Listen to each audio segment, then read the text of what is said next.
This edition of MacVoices is supported by the MacVoices Dispatch, our weekly newsletter to keep you up on all the latest from MacVoices. Watch or listen to MacVoices straight from your email client. Sign up at macvoices.com/newsletter and stay up to date. Welcome to MacVoices. This is the talk of the Apple community, and I'm Chuck Joyner. Folks, we have back with us this time Mr. Take Control. I'm giving him that new nickname because that seems to be his new identity. Mr. Joe Kissell. Joe, welcome back. It's good to talk to you. Nice to be here. I'm afraid that with your hair and my shirt, we may just blow out a bunch of monitors. Yeah, sorry about that. Yeah, so no need to adjust your color, folks. His hair really is purple, and my shirt really is hot pink. So one of these days, I will revert to grayscale mode, and my shirt will match my hair. But not today. Today is not that day. Good, good. Well, this time we're going to talk about a new title of yours, or a new revision to a title, Take Control of the Cloud, second edition, which I think is an exciting title because the cloud is constantly evolving. The cloud seems to be invading everything we do, sort of like some other things in the past. But this one this one doesn't show any signs of slowing down. Not at all. I mean, the metaphorical cloud is like real clouds. They blow around, they get bigger, smaller, change shape, and constantly shifting. And I really couldn't believe when I looked at this book that it had been 3 years since it came out, and wow, has the cloud changed in that time? So much is different, and I really felt like this is an important and a useful book that can help a lot of people, but it's pretty far out of date, so let's fix that. Well, I'm so glad that you've taken that attitude with it, because you're right. The cloud has changed, man, in 3 years. It seems like it changes every 3 minutes. Yeah. And if you don't jump in there and get some understanding and, for lack of a better phrase, take control of some of it, you're going to be left behind. You're not going to be taking advantage of everything that's out there, or you may be exposing yourself to some issues. Where do you start in trying to update this book? What are the most important things that you found that have changed? The list is kind of long, and before I actually get to the list of things that have changed, as I was reviewing the book, I noticed something that kind of made me go, and that thing was that the first edition of the book was probably a little more theoretical than practical, which is to say, I was trying to make people smarter about like what the cloud is and how it works and the sorts of things that are available in the cloud, and that's good and it's important, and I think everybody needs to have a basic comprehension of what is this cloud thing and how does it work. But I felt like I didn't do enough in actually giving concrete recommendations. So it's great that I've just told you about 10 different, cloud storage services or something. But then I kind of felt like now that I'm rereading this chapter, I'm to the end of the chapter, I'm like, so which one should I use? Or should I use 2 or 3 or all of them or what? Or, depending on my particular needs or my situation, how does that affect my choice?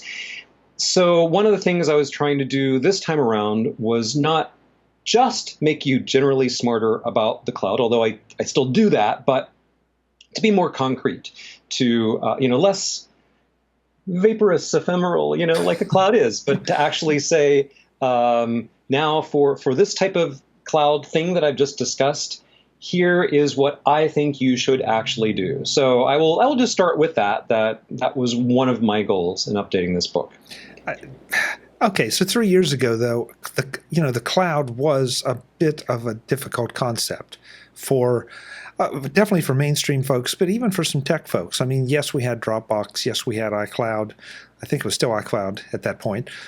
Sure. But, first of all, it was not always seen as reliable, and it was a little mysterious, and you couldn't quite figure out where your data was and and who had access to it, and all those things. And okay, if I'm sending it to a cloud service, is that a good thing? Am I endangering myself in some way? So we've come a long way, and now it's probably time that I think it was admirable at the time, probably not as necessary now. Yeah, well, one of the things I mentioned in the book was there was this survey done back in like 2012, and I don't know if there has been a more recent version of this, but American adults were surveyed about the cloud, and some ridiculous percentage of them thought that the cloud was an actual cloud, or that bad weather could affect your cloud computing. And so I'm sure there is still some of that, but I think the general public has kind of gotten beyond that now. But you mentioned a few things that in fact I talk about in the book, and in fact some areas that I have now added to in the book, such as where is my stuff? So you use Dropbox or iCloud or like any of the whole long list of services, and you put a file in a folder, but where is it? Like, is that file on my computer but also in the cloud, or is it only in the cloud and I'm just seeing sort of like an alias to it here? Or what if I use multiple cloud services together and maybe there's some syncing going on? Maybe it's for email, or it's for calendar or contacts. Like, where exactly is my data, and how much of that data do I actually control, or how much of it might be visible to somebody else? And what about the privacy and security issues and all these kinds of things? So those are among the many issues that I address in the book, and in some cases, new from scratch, and in other cases, sort of giving you a lot more information and detail about what's going on that I wasn't able to do before. So we could probably have a good half-hour discussion on any one of those topics easily. Yes. And we don't want to recite the whole book here. Is it safe to say you think that the cloud has grown up a bit, is a bit more mature in a positive sense, not in an outdated sense, and I'm thinking specifically from security, from usability, from reliability, that now I can start to rely on these services and not feel like I'm endangering my data? Maybe. It's not what I was hoping for, Joe. No, I know. So let me just say, like, on the plus side, in the last 3 years, there's been this revolution of SSL or TLS as it's now known. So it is now much more common to see websites that are HTTPS whatever, so that all the information being transmitted back and forth between your device and the cloud is encrypted. That's great. This has been a huge trend. Like, literally, as I'm going through the book, I check every link in the book. And I'm like, oh, that's HTTPS now. Oh, that one's HTTPS now. Oh, that one's HTTPS now. So that's cool. That is an example of security sort of permeating more of the internet. That's great. And I do think that, like, in the years since, like, the Snowden revelations and all the kinds of news that has come out about different agencies of our governments and other governments, and sort of like, not to mention like all the hacks and security breaches and things that have occurred, I do think that the cloud security as a general topic is much more kind of on people's minds, in the public awareness. It's something that people are thinking about much more than they used to. And yet, so often I hear news stories about yet another security breach, yet another password hack, yet another, like, somebody discovers that, just like months ago, a huge issue where, like, all these internet connected things like, DVRs and random devices were hacked to be, made into this big botnet that performed a denial of service attack. And so it seems like, for as much as security is more on people's minds, we're also now learning more and more about ways in which the companies that make internet connected stuff have sort of phoned it in security wise. That wasn't one of their priorities. That wasn't one of their focuses. And now we're saying, oh, yeah, well, unfortunately, whatever, all the smart light bulbs in the world were hard coded with some password that now somebody knows. And so like all those are now hackable devices or what. I mean, that's not actually true, but I'm just saying we find out about things like this where especially with the smart devices, it's the speakers, it's the TVs, it's the switches, the door locks, the thermostats, like all these kinds of things.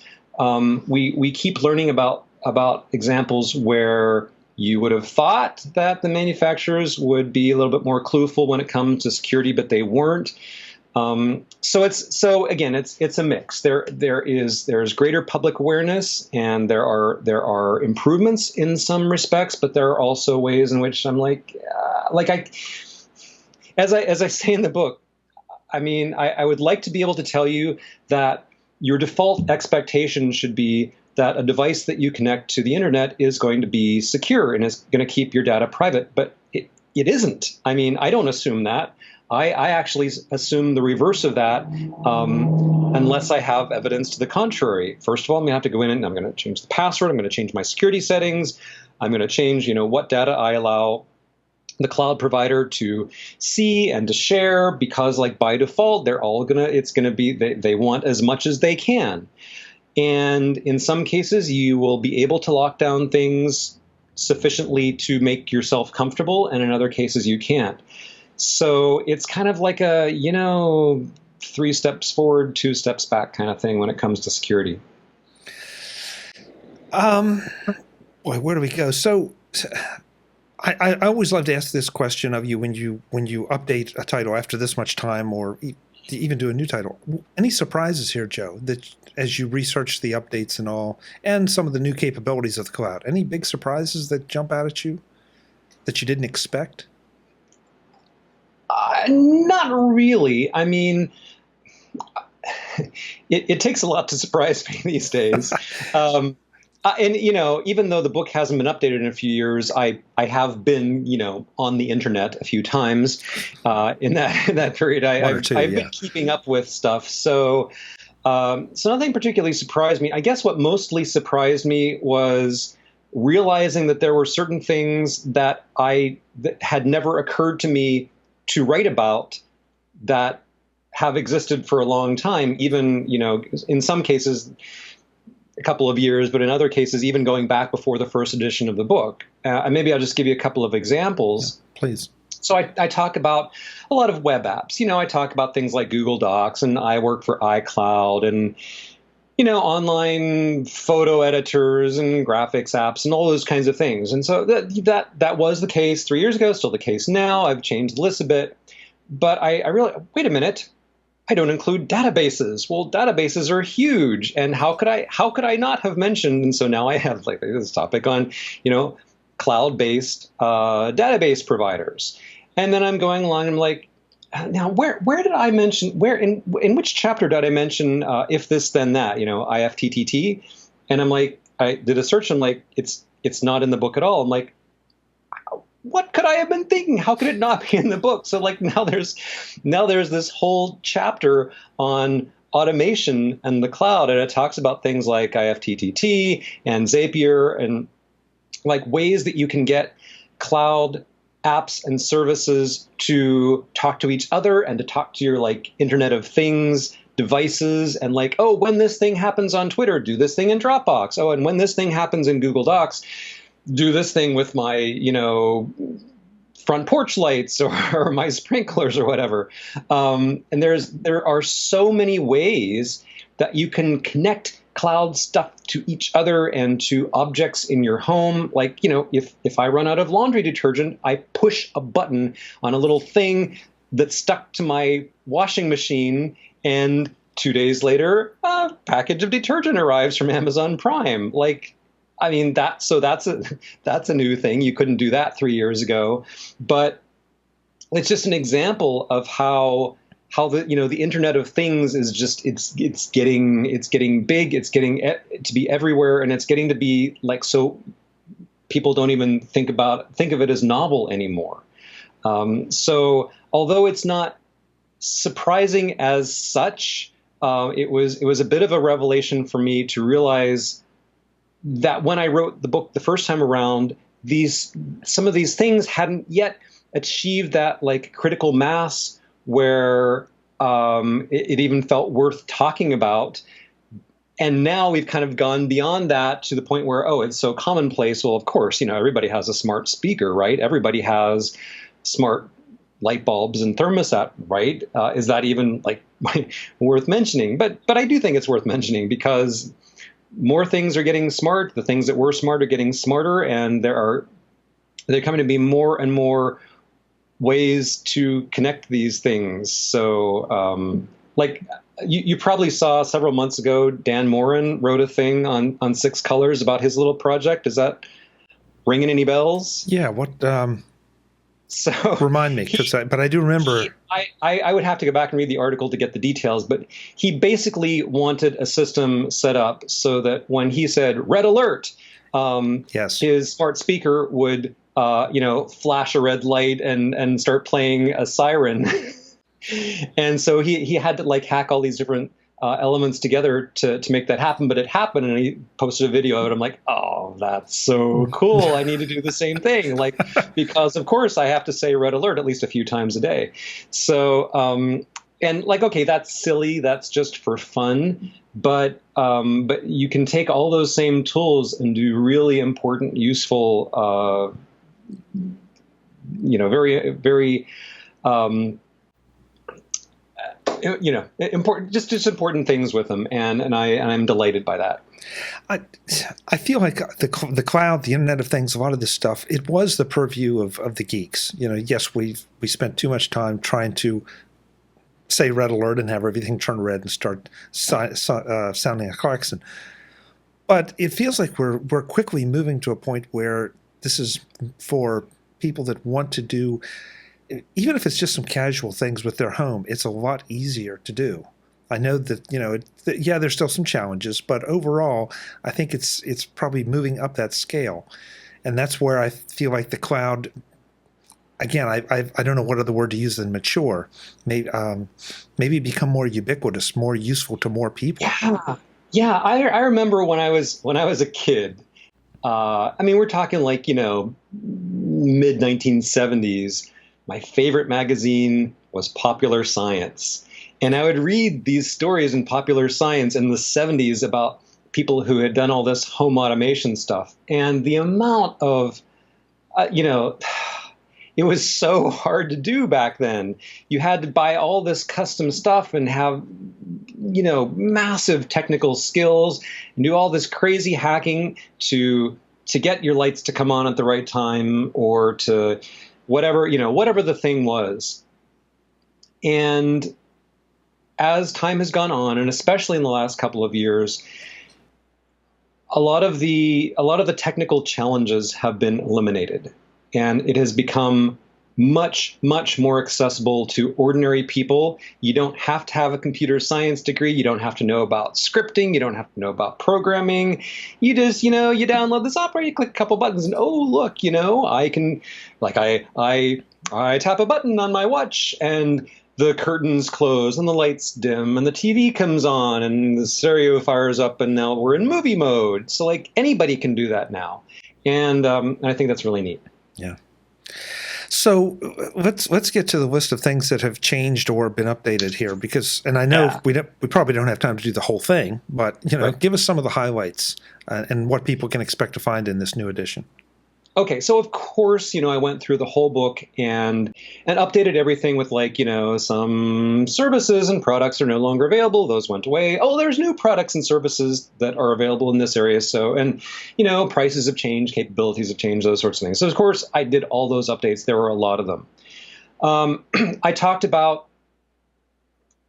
not just things like automation, IFTTT and Zapier, but also sort of meta services that exist to sort of, I've got 10 different cloud storage services. I want now an 11th that's going to tie those all together like, letting me copy things from one cloud service to another and letting me consolidate my storage, things like that. So I talk about services like that, as well as services that do things like sort of let you jump outside the cloud a little bit. So for example, let's say I use Dropbox and I've got the stuff that I want to sync across my devices in my Dropbox folder. And then I'm out, someday and, oh, I need this file that's on my computer, but it's not in my Dropbox.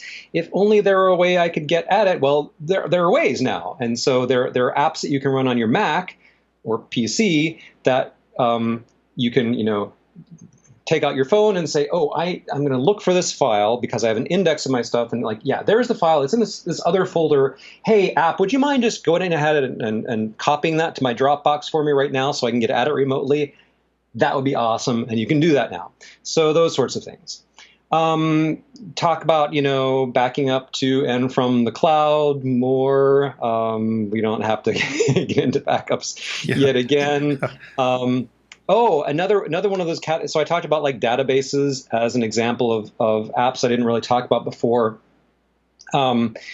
There's more stuff to say about like this kind of meetings and screen sharing and video. So that's a bigger category now.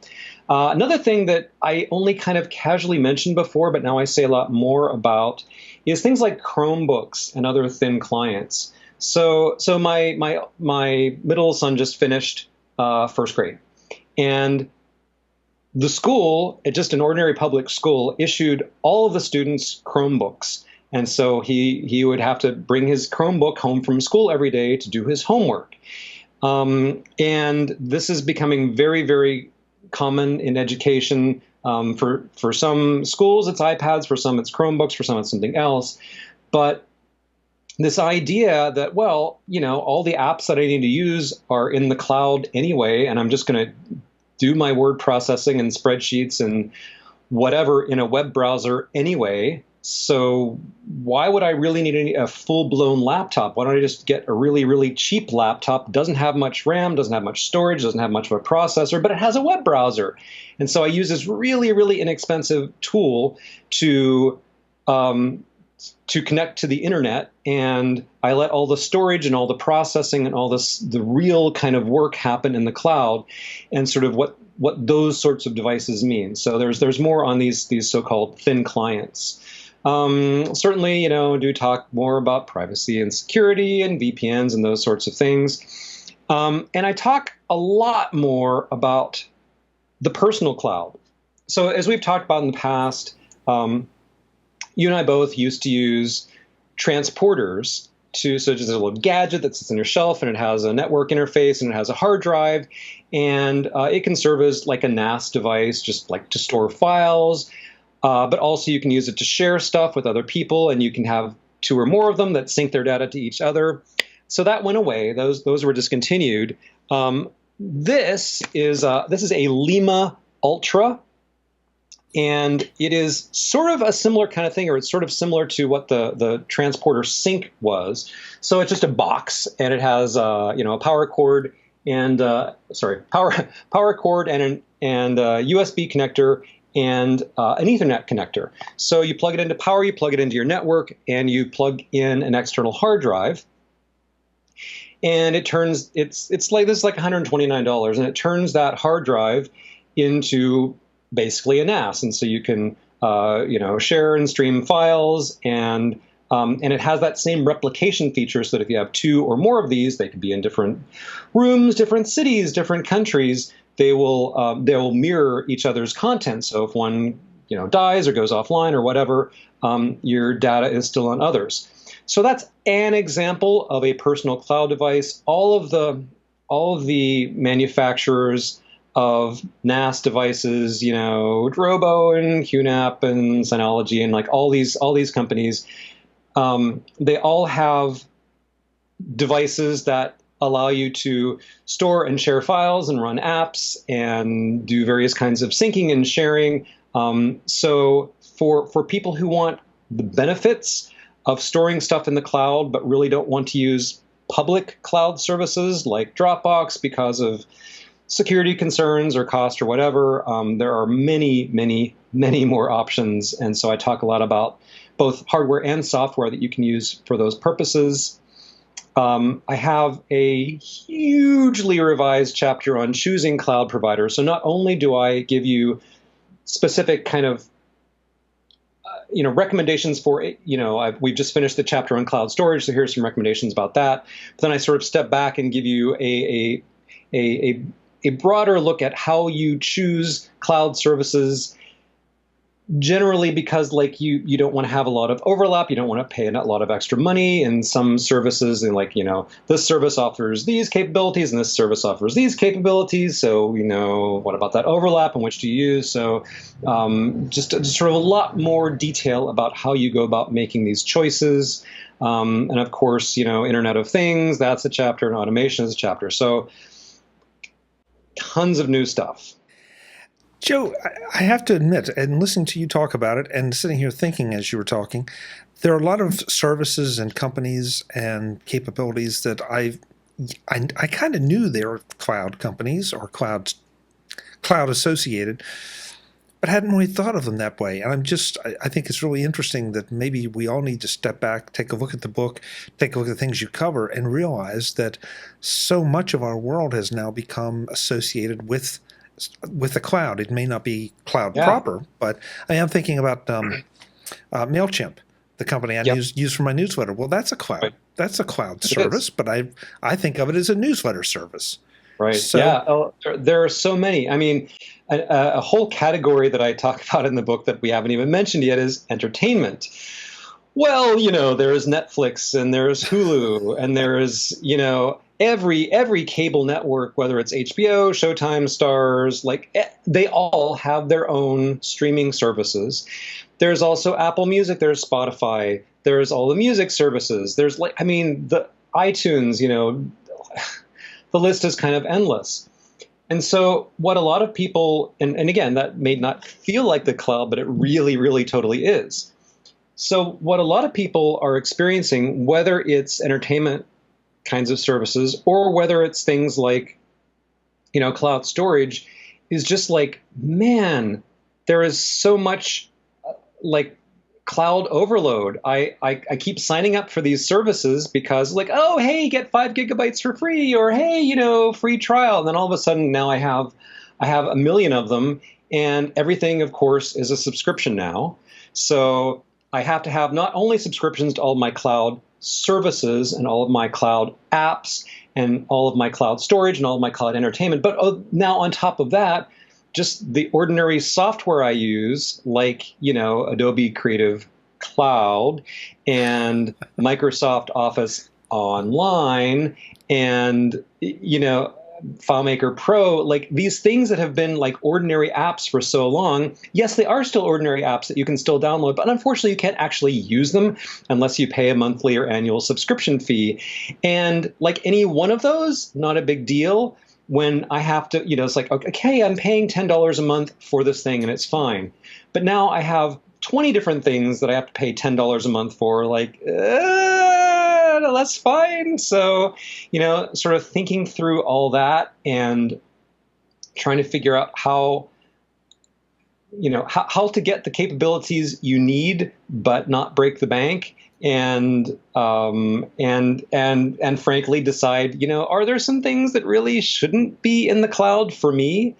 Whether it's due to cost or whether it's due to security considerations. I mean, I think we all have a point at which we say, well, it's really great and helpful for it to be in the cloud, but this, I think I'm just going to buy an app. I'm just going to own the app and I'm just going to do that thing locally. So that's kind of another thing that I talk about. That might be the most important thing there. And I loved your phrase, is it for me? It may be, yes, you can do it. And for you, it may be great. And for me, it may be great. For the reader or viewer, it may not work for you. So that's compelling right there. Yeah, well, and it is very much a matter of your personal needs and your preferences and your tolerances for, sharing data and things. I talk about this one app that gives you it just kind of watches everything you do, all the web searches you do, all the documents that you open, all the apps you open on all of your different devices, and then lets you search all that from any device. I'm like, that's really cool. That's really useful.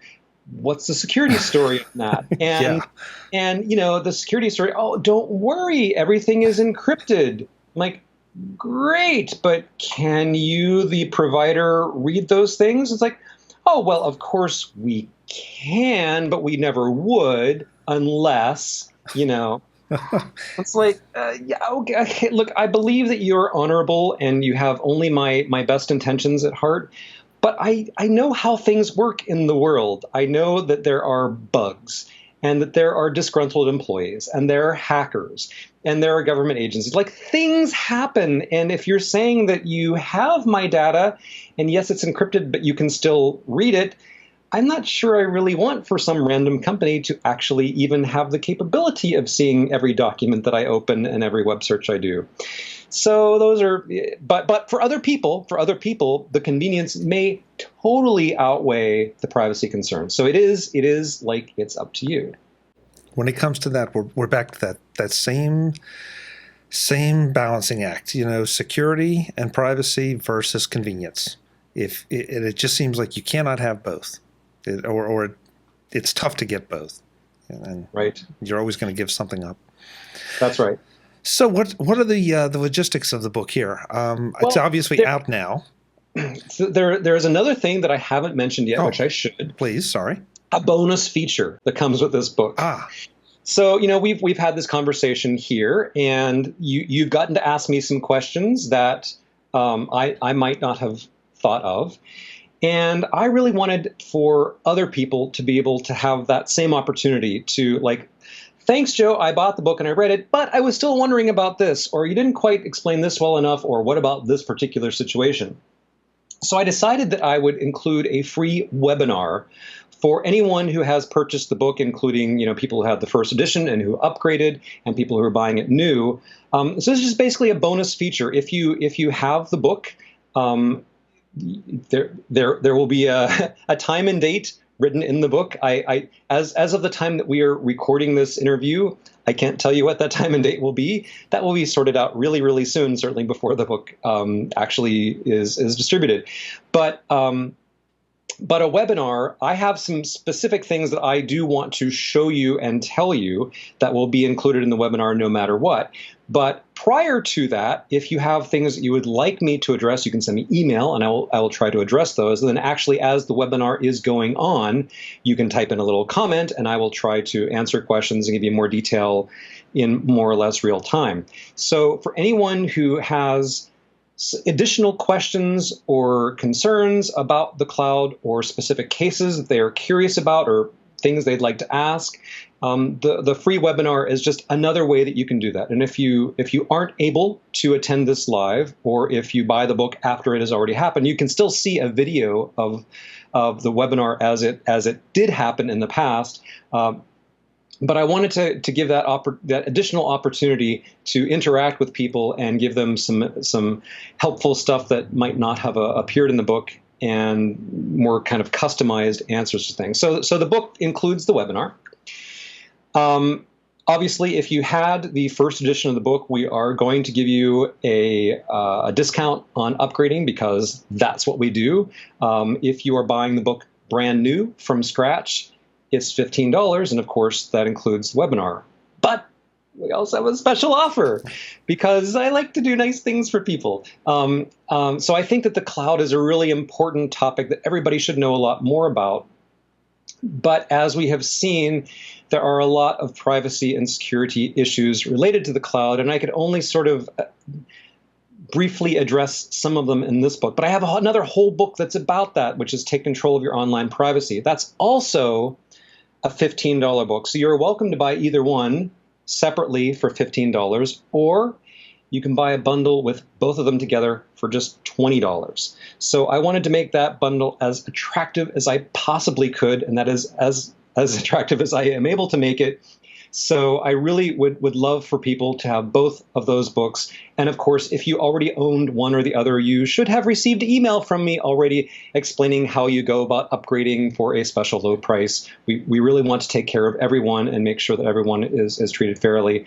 But these are two topics that are both incredibly important and both go together really, really well. So we want to encourage everyone to have both of those books if you possibly can.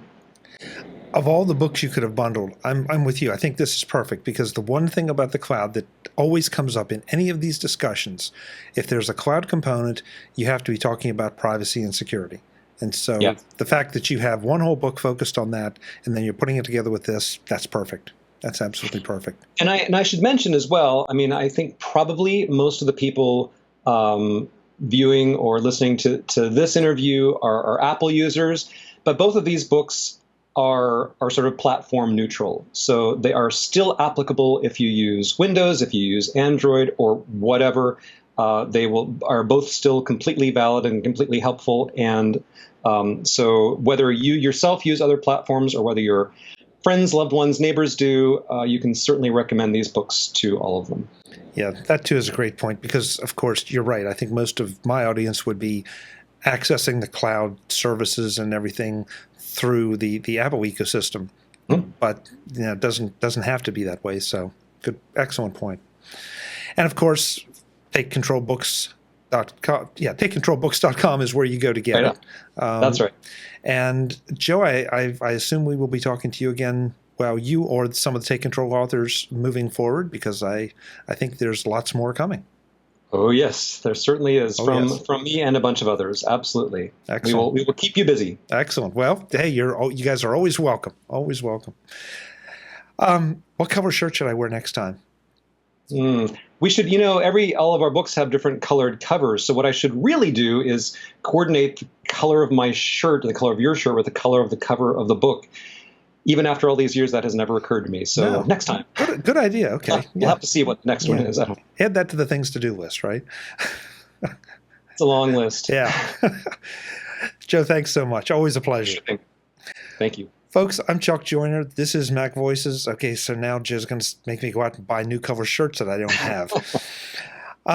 Check out takecontrolbooks.com. This is going to be an important asset and an important addition to your library, I guarantee you, with or without the online privacy book. But together, that's a dynamite combination.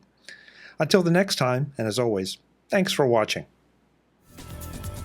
Visit MacVoices.com for show notes, links to subscribe, and to connect with Chuck on Twitter, Google+, Facebook, YouTube, Vimeo, SoundCloud, the MacVoices blog, the MacVoices Dispatch, our weekly newsletter, and on MacVoices Magazine, free on Flipboard that helps you do more with your Apple tech.